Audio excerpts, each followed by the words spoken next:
आजर special हूँ तेंतुली चटनी। चलतु आम जाना तेंतुली चटनी केमी तैयारी करवा।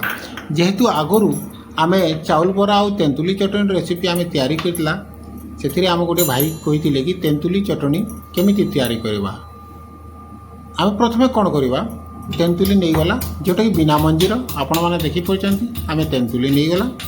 तापर आपण मैंने कौन करेंगे 4 ରୁ 5 कोली आमर रसुण नहीं जाए। आपण मैंने देखिपार रसुण को आम छेचिकी आम पकईदेला। तापर आपण मैंने कौन करेंगे अदा किसी नहीं जाए अदा को सेम आम छेचिकी पकईदेवा।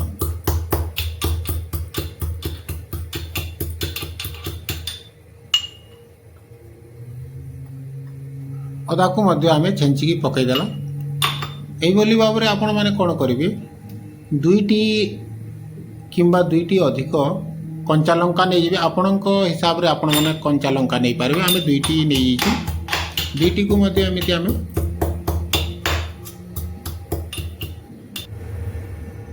यही भाव में आपण मैंने कंचा लंका को पकईदेवे। यह भल भाव में आम मिक्स करदे। आपण मैंने देखिपार यही भाव में तेंतुली को पूरा भल भाव में पानी रे पूरा सबको मिक्स करदेवे।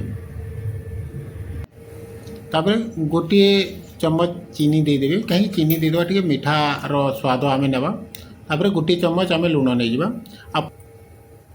यही भाव में आपण मैंने तेंतुली चटनी तैयारी करें। आपण मैंने देखिपार आम भल भाव में मिक्स करदेला। एबे आमर तेंतुली चटनी रेडी हो गलानी।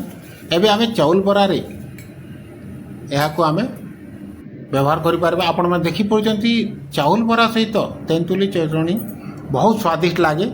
यह पश्चिम ओडिशार फेवरेट जलखिया जोटा कि बरगढ़ जिला संबलपुर जिला और बलांगीर जिले में यह प्रसिद्ध।